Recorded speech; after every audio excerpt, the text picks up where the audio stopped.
Before we begin, I would like to acknowledge that I am joining you from the unceded territory of the Musqueam, Squamish, and Tsleil-Waututh Nation. Hi, everybody. I'm Hamish Kamisa, joining you from the traditional and unceded territory of the Coquitlam First Nation. Thanks all of you for joining us today, and welcome to Purpose Connections. My name is Tessa Vanderkop. I'm a collaborator at Purpose Pathways, where our purpose is to empower leaders to change the world. We help businesses identify their purpose and help them build strategies to embed purpose across their business model and to collaborate with others to bring it to life. I'm also one of the co-founders of the Canadian Purpose Economy Project. The Canadian Purpose Economy Project's vision is that by 2030, 25% of businesses in Canada will be purpose-driven, putting the well-being of people and planet at the center of their decision-making. I'm also a passionate builder of communities, helping to bring together people and spaces really just like this to work collectively to make the world better. And I have the absolute pleasure of collaborating with Hamish and Alex from Sparx Publishing Group on Purpose Connections, which is a quarterly free online gathering of social purpose leaders, professionals, and advocates coming together to connect, learn, and share on topics related to the purpose economy. I'd also like to say that collaboration is really, the heart of purpose in many ways. That's how the collaboration with Sparx came to be. It's also how the collaboration with the Canadian Purpose Economy Project on today's event as well. And now I would like to introduce you to Alex. I'm Alex Nicotina. I'm a head of growth at Sparx Publishing Group. We're a full-service, purpose-driven marketing agency based in Vancouver. And at Sparx, our purpose is to amplify voices that catalyze positive change. We believe that marketing and communications can serve to accelerate awareness and adoption of solutions that promote long-term well-being for all. And that's why we're excited to work with Tessa to bring this third Purpose Connection sessions to life and to have three incredible thought leaders who will introduce shortly, provide their perspective on purpose as a pragmatic business strategy to navigate uncertainty and to build a new economy that is at the service of both people and planet. Thanks, Alex and Tessa. I'm Hamish Kamisa, president and founder of Sparx Publishing Group. Alex has said all the really important stuff about who we are and what we do. And I'm super excited to dive into this session today, as Alex mentioned, with this incredible group of thought leaders, and can't wait to get started. Tessa, why don't I turn it over to you, and then maybe you can let us know a little bit about who's joining us here today. Absolutely. So thanks again, everyone, for joining us today, bright and early on the West Coast, and not so bright and early, probably in other parts of the country and the world where you're joining us from. In today's Purpose Connections, we're exploring purpose as a pragmatic business strategy to help businesses navigate the current global and business landscape, which is, as we all know, quite turbulent and polarized. I think words that we're getting a little used to hearing these days. We have three distinguished guests with us today. My friend and colleague, Mike Rowlands, and one of the co-founders of the Canadian Purpose Economy Project and partner and CEO of Junxion Strategy, a firm that for over 20 years has been advising on strategy, sustainability, and social impact for some of the world's most courageous and generative companies, nonprofits, and movements, and Junxion is BCorp certified. Also delighted to have Vanessa Marshall with us today. She is the founder and CEO of Jack 59, a company that makes ethically produced and sustainable hair products. She's committed to 100% plastic-free production process, 100% recyclable packaging, and 100% compostable shower container bars. She's also BCorp Indigenous Entrepreneur of the Year of 2023 and a Sustainable Solutions Innovator. And last but certainly not least is Toby Barazzuol, who's the CEO of Eclipse Awards, a Vancouver-based company that for the last 25 years has made custom earth-friendly and sustainable trophies, awards, and plaques. Eclipse has been a living wage employer since 2011 and a local economy fellow with Common Future.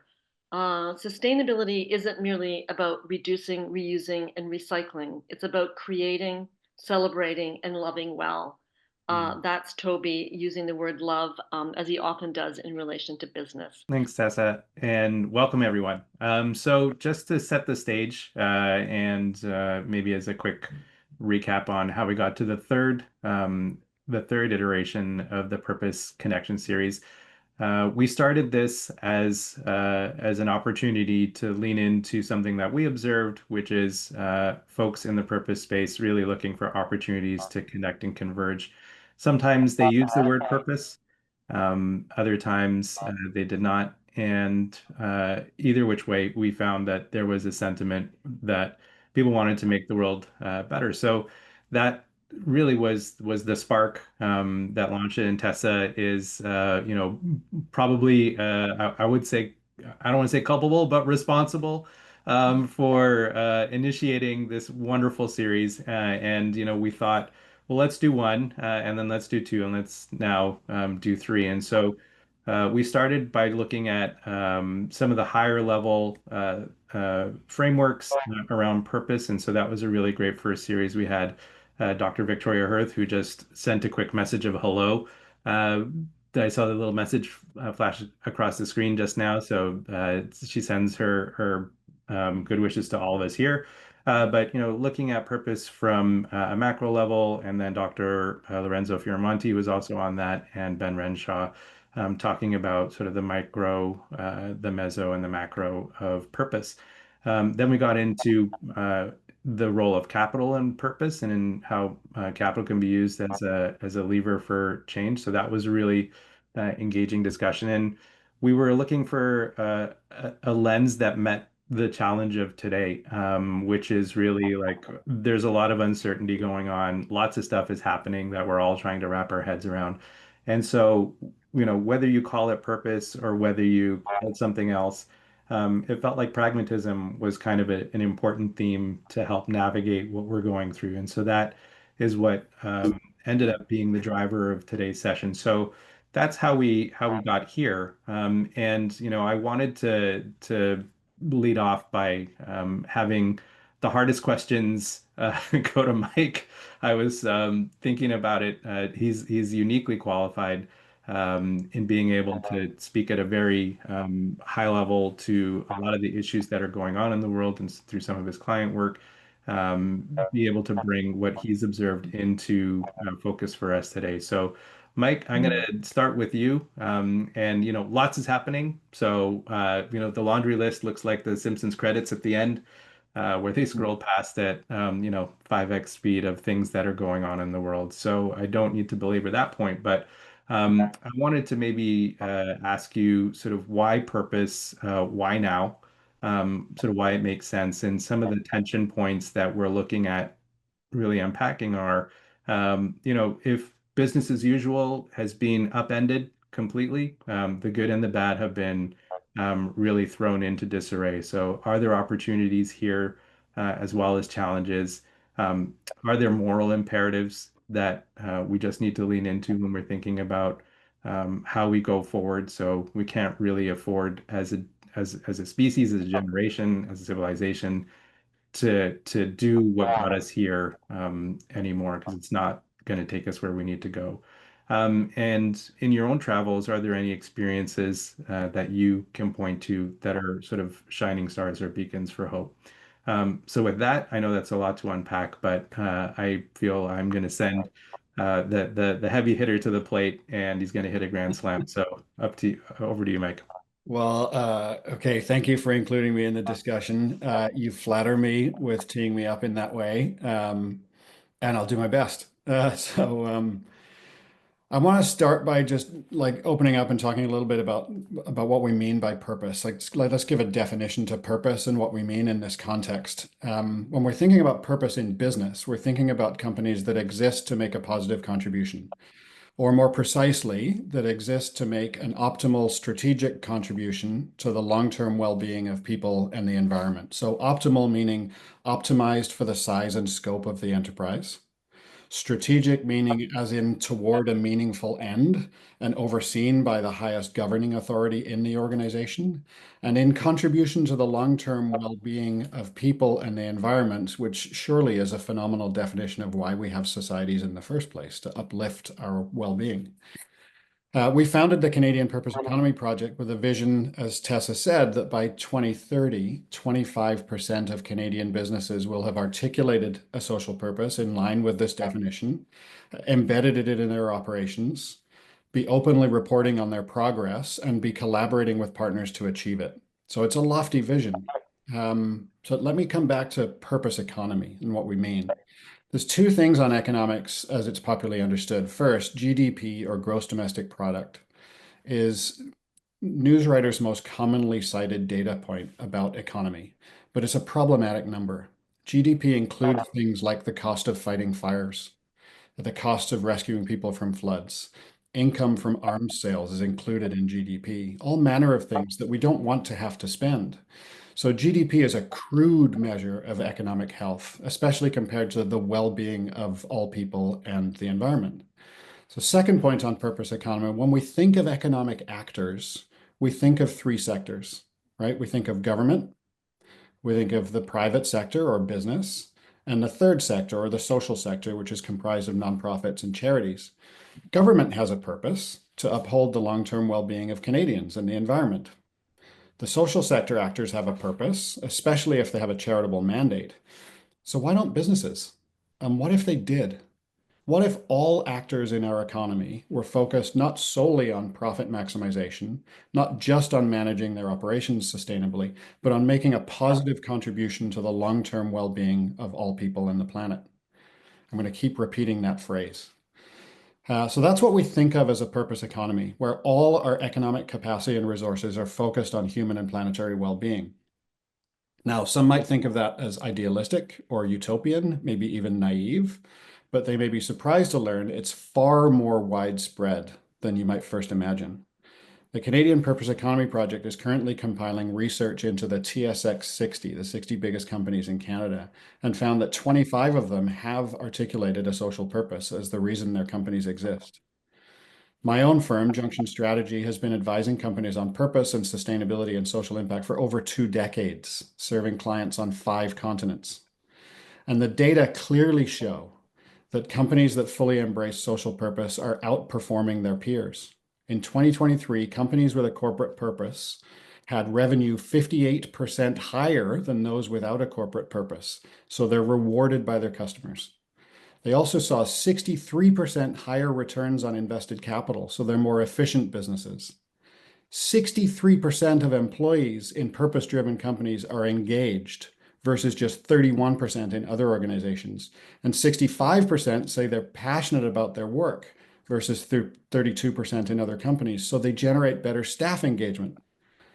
Some 76% of investors expect companies to have defined their corporate purpose, and 93% think it's a critical element of a long-term business strategy, a strategy that creates value, so purpose companies are more attractive investments. And interestingly, purpose-driven companies report 30% higher levels of innovation, so they're likely to stay ahead of peers and competitors. These are just some of the points in the business case for social purpose. And the Canadian Purpose Economy Project will be publishing a more comprehensive business case report in the next month or so. In a recent report, the chief executives for corporate purpose said, it remains clear that leading with corporate purpose is not just a moral imperative, but a strategic advantage. So yeah, we definitely see material advantages to anchoring strategy in purpose. And yes, there are abundant examples.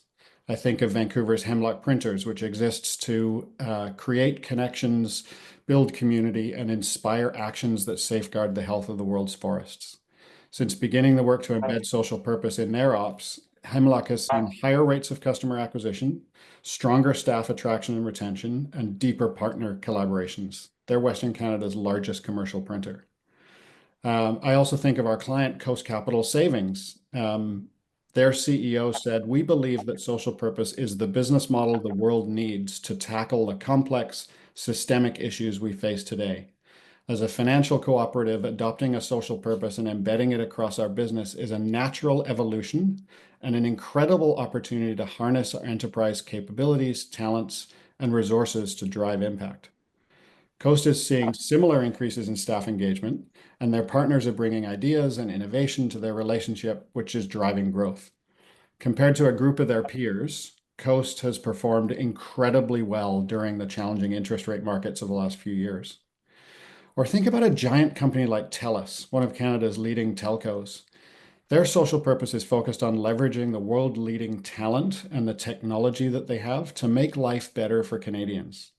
And by looking at their assets and their strength through that lens of social purpose, they were able to identify opportunities in healthcare and agriculture, which are both now massive contributors to TELUS's revenues and growth. I could go on. I could go on for hours, but I'm going to stop there, except to say that your panelists today, Vanessa, Toby, and me, we're all leading social purpose businesses, and we're most definitely not alone. Whether we look at the TSX 60, the S&P 500, or the big and growing community of social entrepreneurs around the world, purpose is the future of business. Adopting a social purpose is the first step in building a more resilient company that meets the moment and that can withstand the kind of volatility that we're living through today and can anticipate into the future. So I'll leave it there and hand it back to you, Hamish. Thanks, Mike. Yeah, that felt like the Grand Slam that I hoped it would be. Cheers. And it's fascinating because there's in our world in marketing, media communications, we know how news and information gets crafted. We see how there's there's messaging that's intentional, and a lot of the news just doesn't pick up this story, and all of the stats that you presented are a reflection of a truth that's out there, that there are people like the people here today who are showing up. And then there's also, they're doing the work, but there's also leadership, right? There are people who recognize that it's important to go first, for all of what that means, and there is no script, there is no playbook. And so entrepreneurs love that. They love that environment. That's what they're built for. And so certainly there's a good overlay. But I think that and I'm sure Coro, who's here, is a big part of the genesis for the Purpose Economy Project. The call to purpose, right, was really a catalyst to enable leaders to put their hands up. And to your point, if folks are not alone, I think it just shows that there's some safety in numbers, and that it's doable. And that's a big part of what we had hoped this series would bring into focus. So I really appreciate the fact that you've taken a great panorama of some of the largest organizations, some of the most what would be conservative business as usual stalwarts, and said, like, these folks are doing it as well, right? And it's not some sort of airy-fairy thing. It's there's tangible, pragmatic reasons why, for a business of an enormous scale, to be thinking about looking at purpose, for a variety of reasons, up to and including being able to withstand the world we're in. So thank you for giving us sort of that great landscape, good background for the virtual background that you've got, and a background for us as well. So I'll turn it over to Tessa, and maybe we can hear from Vanessa and Toby as well. Thank you, Hamish. Well, as we know, the backbone of the Canadian economy is powered by small business and family-owned businesses. So I think it's really important to hear, I think, both from Vanessa and Toby, as examples of purpose-led leaders, why you started your business, because at its nucleus really is a business model that went a step further than just wanting to do less harm, but wanting to create value. So starting, with you, Vanessa, I think, can you talk about why you built your business this way? And has this been a component of business growth for you? And finally, does being a purpose-led business help you navigate some of the challenges we are facing? And what does that look like? It's a tricky one question, 3 question strike. Well, thank you for having me on the panel. This is it's such a passionate topic for people that are really involved in this in their businesses. Um, One of the biggest reasons that I started Jack 59 was to really make a difference for the people that I had with me. I basically was living in the corporate world, working a 9 to 5 job, and I felt so unappreciated. I didn't have a say in anything that I did. Um, so part of the, when I transferred out of that, I literally just one day drove home and said, I can't go back to that. My child was in daycare. I have two kids that are 18 years apart. So I was kind of starting over with my second child, and the same experiences were happening that I had experienced the whole time. And I was driving home one day and I literally said, I can't go back. I need to change something in our lives. And like, why isn't the world set up for anybody who, could be a woman or a man? I generally tend to focus on women because that's my experience, but by all means, it happens to both female and men, any gender. So when I started the business, first of all, what I wanted to do was concentrate on the people that I had around me. A part of having this purpose-driven business is you really have to create a community first, I believe, because, and especially I started this 10 years ago, the communities for purpose-driven companies was a lot smaller, or maybe they weren't smaller, as Mike was saying. A lot of these larger companies are really doing this, but maybe it was just a little bit less known to, a lone entrepreneur just coming in and creating a business. So along with, while we were, B Corp, we're going to talk about B Corp because B Corp is a big part of where I found my community. I found guidelines. I found things that we could align ourselves with. Um, so part of that was also finding other women entrepreneurs that were aligning themselves with the same. Um, we're particularly in the business or the beauty world, so finding other beauty entrepreneurs. And I'm also Indigenous, so finding other Indigenous women entrepreneurs that were, I think, inherently Indigenous women. This purpose-driven aspect of business is really was kind of ingrained in them through their teachings. I mean, you treat people, and I'm not eliminating anybody by any means by saying that. Just in my experience, people on the planet, especially the planet plants, and we're really taught to value that we need to protect that. Indigenous people are huge protectors of the earth. And so I wanted to encompass all of that into our business. And one of the biggest things, I was just kind of like finding these products. I didn't have a passion for the products that we were making. I had a passion for the purpose. So as I was kind of fumbling around starting this business, that why kept coming back. Like, why am I doing this? And we were creating products that just had all this plastic packaging. And, as I was building this amazing people that cared around me, I was just not finding the thing that was going to make the difference for the earth. I was like, okay, we're doing this people thing, and we're getting, we're offering living wages, flexible work hours. We were really having the people that were involved with Jack 59, we have these big meetings where everybody has a say, and taking care of that people aspect was coming so naturally because, woman, mother, Indigenous, I don't know, maybe it was just like, it was a lot easier. So I was really struggling because I just felt like we were contributing to the plastic packaging and all of the waste that was happening in the beauty world. So when I came upon the shampoo bar world, and I mean, I have a chemistry background, so I started formulating, and I was like, this is the product. Nobody in the world is doing this product in a way that will bring in people who are not inherently purpose driven as a customer.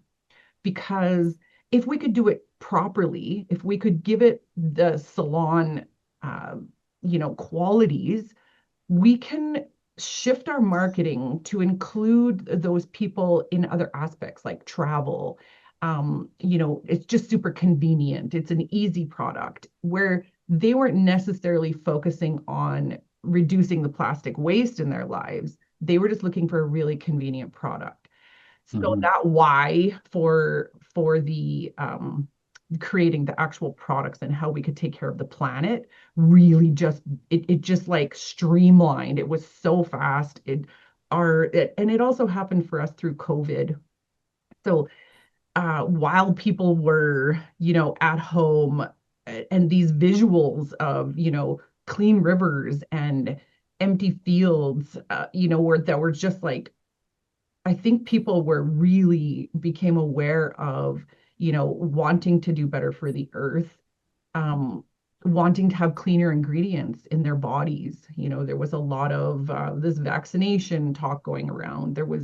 So I think really there was a huge shift in the world, and we just happened to be there at the right time, and we grew about 500%. So really, to the second part of that question, really, I think people need to have a purpose to their business because consumers demand it.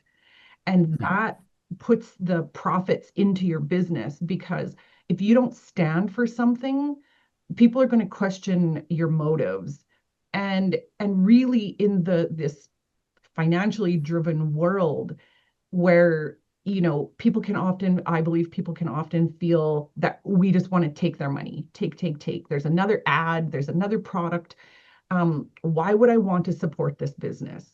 I mean, yes, there's the obvious, oh, that looks intriguing, the product works. But realistically, we're not the only people that do shampoo bars, but we are the only company that does shampoo bars with a purpose behind it. And I think that really we have customers tell us every day, I used to be a customer of so and so, and seriously, once we found out what you guys are about, I started purchasing your products, and they're way better anyways. So I was like, I had to throw that in there, but I love that. right. But really, that's what it was about, was creating a fantastic product that had that backing behind it, the purpose, the women, we give back to our communities as much as we can. And I truly believed, in order for us to make that difference, we inherently built that into our business.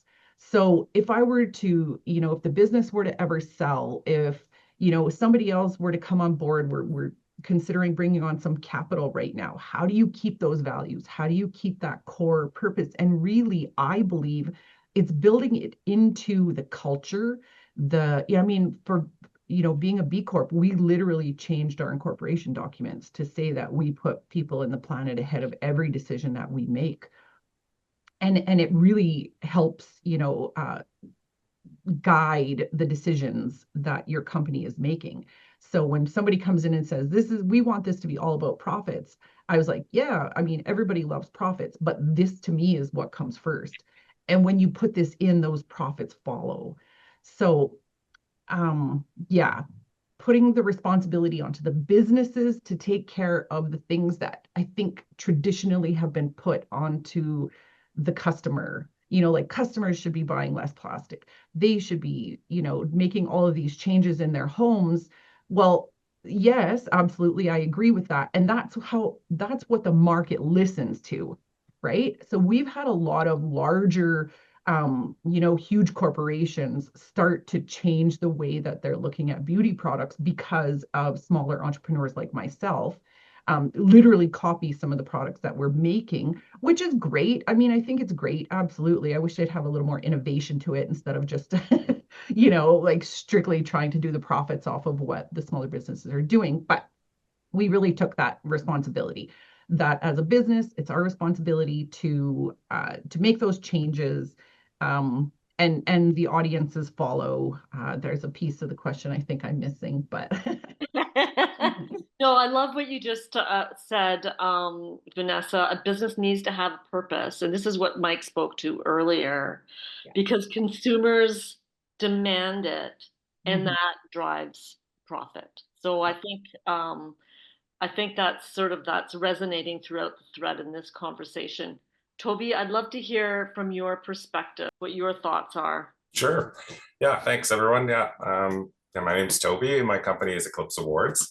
And I'll just kind of go right back to the start. I started Eclipse Awards, I guess, 27 years ago now. And at that time, I had kind of the opportunity to attend a lot of different awards programs. And I saw people being recognized, and often they were just overjoyed, often crying with happiness about being seen and valued and appreciated. And to me, that was something real. And I decided that I wanted to be involved in that and bring more of that into the world. So I started Eclipse, and just a regular bricks and mortar company at the time. And we struggled through our first 5 or 6 years. And after that point, I kind of was able to put my head up and think about, well, what is a business for? Is it for making money? Yes, it is. But I was kind of searching for more. I wanted to do more with the business. And so I kind of realized the business is like a vehicle. It's a vehicle for, yes, delivering your value and your service, but it's also a vehicle for doing good. And so I kind of set about trying to figure out how I could, bring more of that about in the world.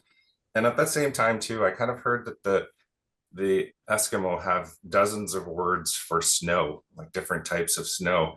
And I thought, well, we don't really have that for profit in business. There's just profit. But there is different types of ways to make profit. You can make profit through, treating people with kindness, delivering above people's expectations. And you can really, put your own spin on how you make money and do that in a way that's good.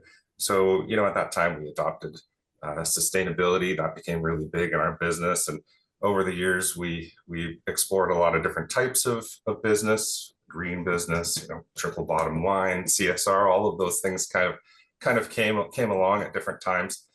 So when I first heard about purpose a few years ago, to be honest, I was a little bit kind of tired of different types of business things.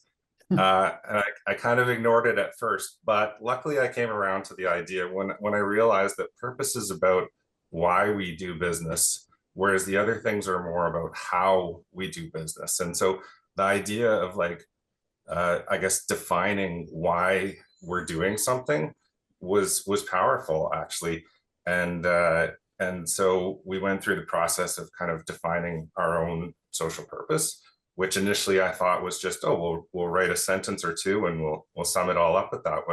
But actually, kind of going through the process of the social purpose, kind of like drawing together all the different parts of your business and really kind of being guided through a way of looking at your whole business from different perspectives, and also kind of having that I guess cohort of people to kind of help you with the idea. I think that was very powerful. And so pulling together a purpose at that time was something that was new for us, and has really helped in terms of clarifying our efforts. I think, Hamish kind of alluded to it earlier. I think entrepreneurs, there's definitely a temptation to follow new ideas, and kind of get distracted by shiny new things.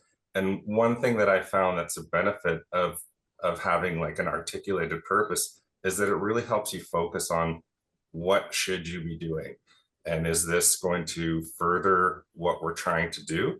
If so, then it's probably worth pursuing. And if it's not really in service of your purpose, then it kind of makes it easier to avoid getting distracted in that way. So that's one thing that I found really helpful in terms of having a purpose.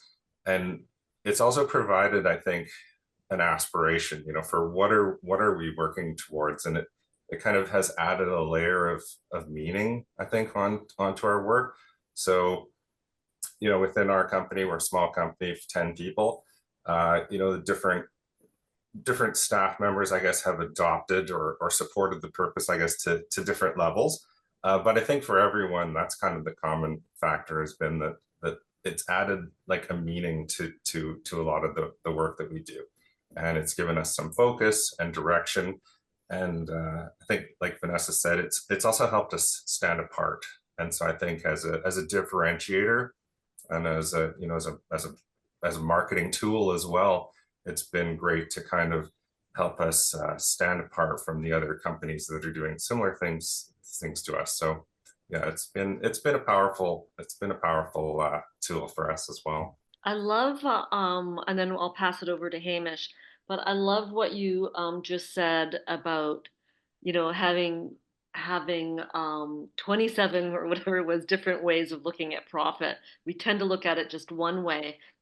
And really, why is there just one word for it? That it really, there can be a much broader prism or lens on what that looks like that really includes, I think, the well-being of people and planet, and that needs to be the shift that we see. So yeah, when you just said that, I'm like, that is like I thought that was a really great observation. So thank you for that. Over to Hamish. Thanks, and thanks, Vanessa and Toby as well. I think that was really enriching, and indicative of kind of where we want to head to next. And I know that we're constrained by time, so I'll try and move us a little bit more quickly through this one. So, in terms of where purpose situates beside business as usual.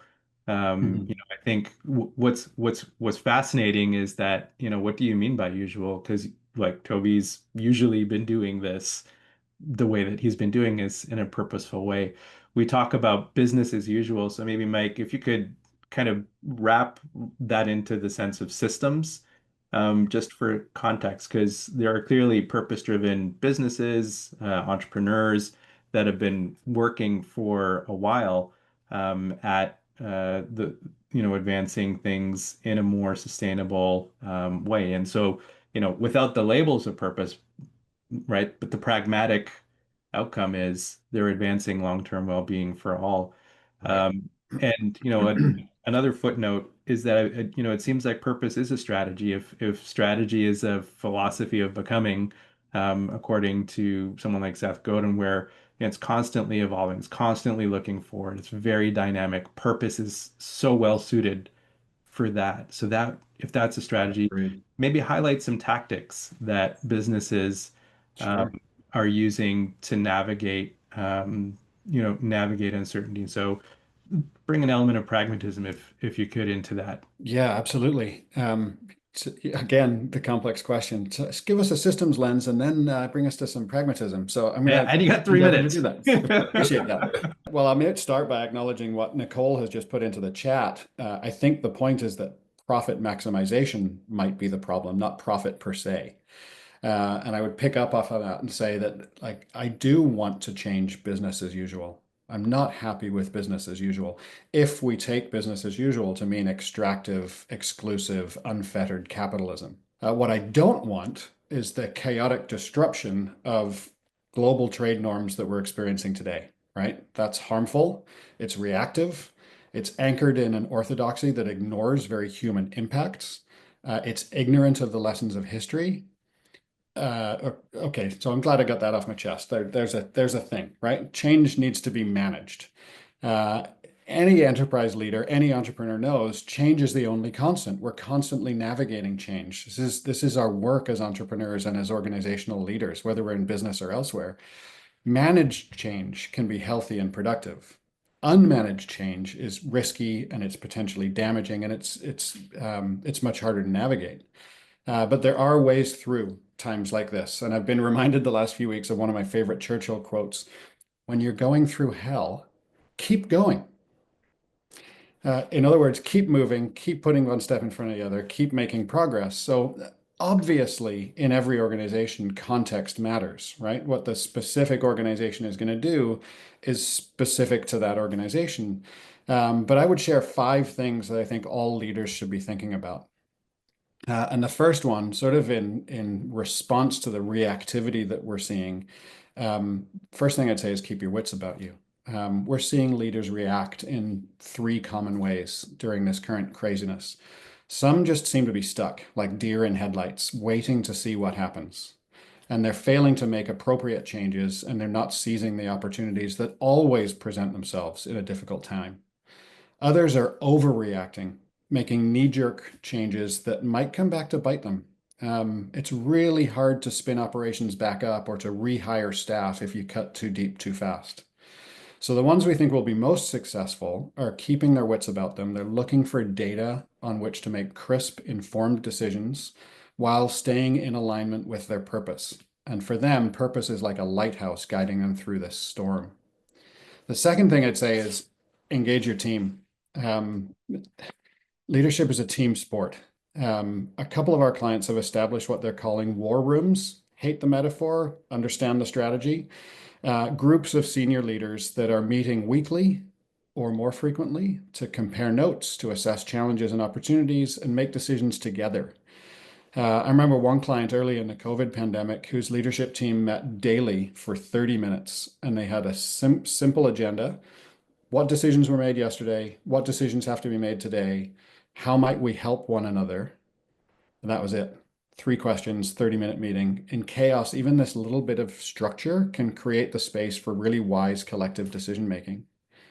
The third thing I'd say, and this is a tricky one, but it's working for a lot of organizations. Third thing is tighten your planning cycle. So even though markets change and organizations shift a lot, the idea of a 3 to 5 year purpose or a 3 to 5 year plan and a vision that's like 10 years out into the future, it's still really, really useful because it gives context to the short-term decision making. But your plans are likely on a much quicker cycle now. I've been saying for years that strategy can't just be an annual activity anymore. It needs to be an active, ongoing practice of management. So how tight a cycle do you need? For the past year, our firm has been working against 3-month cycles, right? Picking sort of the navigating all the change in our sector. But since the beginning of the year, the cycle's more like monthly because it's just been so chaotic and disruptive. So the question that you need to ask in these tight cycles is, what must we as a leadership team do for the good of the organization as a whole in this next 90 days or this next 30 days?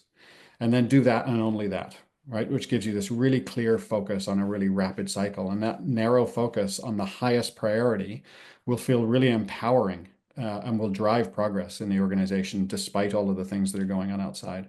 Fourth thing, partner for performance. Partnerships have been talked about in the chat. Most social purpose companies have articulated a purpose that's lofty and bold and ambitious.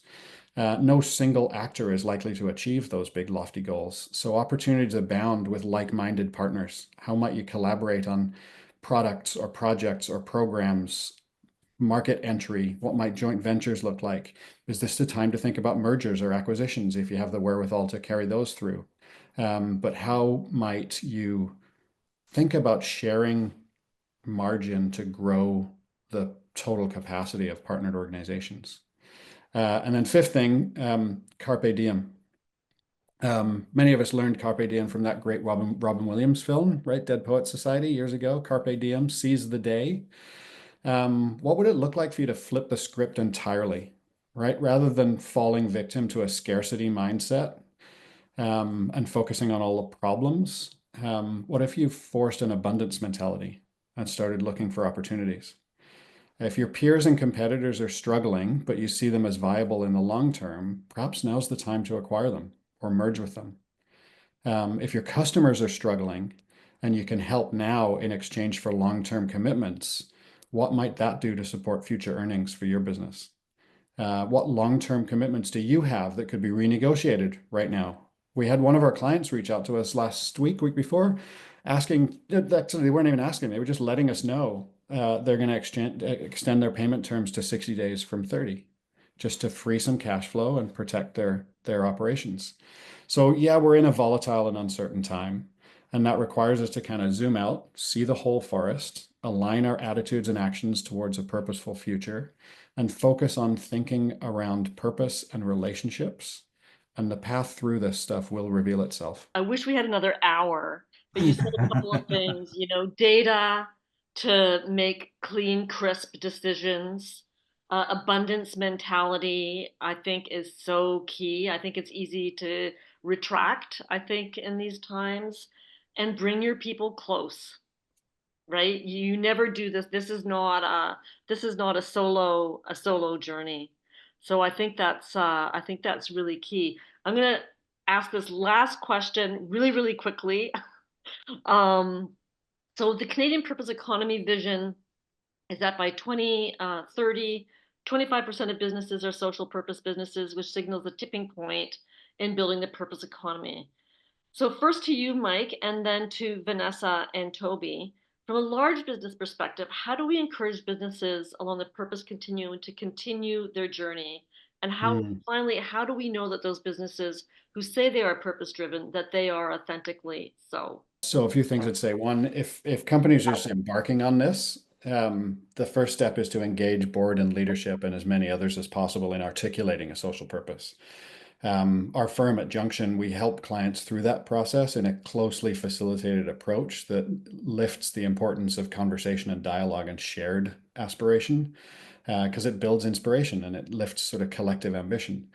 But we also think a lot about the intersections of purpose and strategy, purpose and organizational culture, purpose and brand, because great companies integrate those things, right? They're integrating planning, they're integrating staff engagement, they're thinking about customers' experiences, all anchored in purpose. And that's how we help them to build healthy, enduring enterprises that kind of outperform their peers. The Canadian Purpose Economy Project has published guidance on how to embed purpose thinking and directives throughout the organization. So what should finance be thinking with respect to social purpose? What should HR be thinking? What should marketing be thinking? What about operations?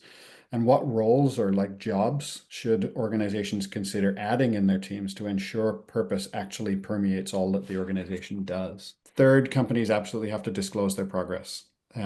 Reporting on purpose, just as they report on sustainability and on financial returns. Again, the Canadian Purpose Economy Project has published guidance on purpose disclosures with a view to enhancing transparency into companies' progress against their purpose. And finally, and like just a little bit of pride here, lots of companies of all sizes are intrigued by the BCorp certification that Vanessa mentioned. Which has gone through a dramatic review process in the last, well, it's actually taken the last few years, but it's been published in the last few weeks. In the new standards, companies will be required to have a public purpose. And we're pleased to say that purpose must reflect their optimal strategic contribution to human and planetary well-being. Both Junxion and the Canadian Purpose Economy Project advised on the new standards and have provided half a dozen papers into the small library of supports that are available to people that are navigating the certification process. I think we're all inspired by BCorp because it's become, and now it's just reinforced itself as the leading certification of sustainable businesses globally. And in this new version, it makes it a priority for companies to articulate and embed a social purpose as their reason to exist. So this question about confirming authenticity of commitments, I think this is one great way that goes a step or two beyond purpose disclosure because it's accredited by a reputable, independent third party. So I think those are the things that we can encourage businesses to do. Thanks, Mike. And now from both your perspectives, Toby and Vanessa, you run smaller businesses. How do you ensure longevity? Vanessa, you were talking about the fact that you're looking at sort of investors, your business is growing. How do you continue to build your business as a purpose-led business? And then Toby will end with you. Thanks. Yeah, I mean, systems, policies, and BCorp. I think that, those three things really ensure there's guidelines. I mean, we can't stray from them. I won't stray from them. So when you're bringing on capital, or somebody from the external, you really have to just be transparent and say, this is what's gotten us here. Like, if you're interested in us, you have to know that this has what has put us in this position. This is what has differentiated us. This is why you're interested. So to throw that out, when you're bringing on a new partner makes no sense whatsoever. And really, people will see that. People inherently see that. We're not doing anything that costs any more. We're not doing anything that, leaves somebody out.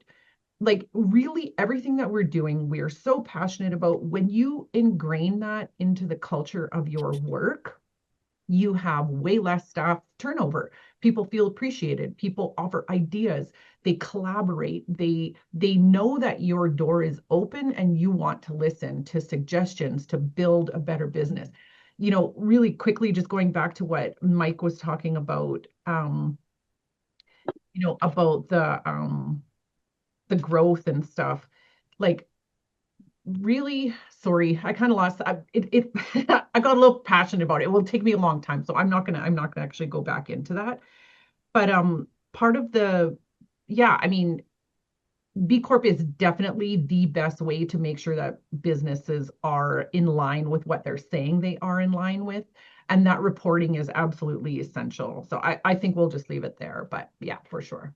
Yeah, I'd say, as a small business, ours, I guess our success, or how we encourage things like purpose or sustainability, has always come through storytelling and really connecting, the fact that we're committed to this is resulting in this. And I think that has been most powerful in terms of motivating or engaging our own staff, as well as our clients. So as a small business, you don't always have the resources to collect a ton of metrics and a ton of data and create impact reports and things like that. And so what we tend to do is share our stories on social media. And that really is the way that we found has been effective at engaging people. And I think, just continuing to model the behavior that you believe in, and have fun doing it, and making it look like, hey, we're having a great time, and we are having a great time doing it. So when other businesses see that and they want to be a part of it, you want to make it about good energy, about having fun, about being successful, and that attracts other people to that, right? That energy attracts like energy. And I think that's really, from a small business perspective, I'd say it has been our kind of greatest success in terms of promoting a purpose or things that we're committed to. Thank you, Toby. We have 5 minutes. I'm going to leave it over to Hamish to see if we can field a question. There's tons and tons of chats going on on the message board. I will profess that I've been not monitoring the questions, so I'll flip it over to Alex. Let's start with a question in the Q&A section from Nicole Steller. What is your experience about managing the narrative between purpose as a moral imperative versus strategic value? Who wants to take that? And you've got a minute. Both and. No Both pressure. Both and. Great businesses inspire people with a really compelling narrative and address the moral imperative, but great businesses only endure if they're also paying attention to the pragmatics. So this isn't an either or, it's a both and. Vanessa, Toby, any thoughts about that? Yeah, I agree with Mike. It is both of those things. I think, the purpose is aspirational, something that you could never really reach, but it's also a driver in that it pushes your actions and stuff on a daily basis. So, I would say both as well. Yeah, absolutely. You really can't have one without the other. I mean, for us, yes, our motivators to get there are, we take a lot of things into consideration. I think when you're talking to somebody who is totally purpose driven, I really appreciate people like Mike that can break down the analytics of it, because for us, we're continually, every day our team talks, every day we strategize, every day we change our policies, every day we're building on something. So we're, you really do have to take in the scope and size of a business, because our managerial team is 4 people. So we have the opportunity to sit in a room and go over the decisions that we made yesterday, bring in our accountant and go over, we do in-person markets, because we want to keep, our one-to-one connection with our customers. We want to be able to talk to them here. Taking care of people also means listening. So that gives us a voice, from them. But we, bring in our accountant, we'll all go over, like, is this even working for us? Well, it turns out that most of our markets end up, not 100% profitable, but we have long-term customers because of it. If you look at the lifetime value of the new customers that we receive, and sometimes somebody from the outside, we haven't been working with our accountant that long, and she was like, well, these numbers don't look great. And I'm like, okay, but let's take into consideration the growth and the expansion of what this does for us. And she, literally, being a numbers person, when you explain to her what all these numbers actually can end up being, she's like, wow, you're absolutely right. This is going to build growth for your company, and it is going to build profits. So sometimes it takes a little bit of, talking and understanding with people that are not necessarily purpose driven, to show them the impact that this is having. And now, not only that, but you have to look at, in this last year, it's been, what are we at? 250,000 plastic bottles, and I think it was just the last 4 months is what we recorded, that are not in the environment because of just those markets. So where are your metrics being measured? I think, yeah, the pragmatism is sort of like this thing for me. Like, I've never looked at it like separately, because yes, of course we have to be profitable, but that purpose-driven stuff for me is so inherent. I think we've got 1 minute left. Hamish, do you want to wrap it up? Well, I'll say thank you to all of our guests and our panelists and everyone who joined us. I will quickly turn it over to Alex to wrap us up for next steps and housekeeping. But thanks to everybody who joined us. This has been an exceptional panel, better than we could have hoped for. Yeah, thank you so much. So also want to thank Vanessa, Toby, and Mike for joining us today and for sharing all of the ideas and leadership in making the world a better place. And also thank you to all of the attendees for joining us today. If you haven't already, check out the links in the chat we've been posting, including connecting with the organizers and panelists, some upcoming purpose events, a link for Victoria Hurth's, Dr. Lorenzo Ferramontes and Ben Rancho's LinkedIn group for the upcoming book, Beyond Profit, and also past recordings of other sessions. And yes, we will be sending out an email to everyone with more responses to the questions from the chat that we didn't get a chance to field. Plan a call to purpose. Thanks so much, everyone. I think we're out of time. It's a great discussion. We together, you know what, we can make a better world. It's already happening, and it's through the collective efforts of all these people here. And so thanks so much, everybody. Thank you. Thanks, everyone. Enjoy the day. Plan a call to Thanks, purpose. everyone.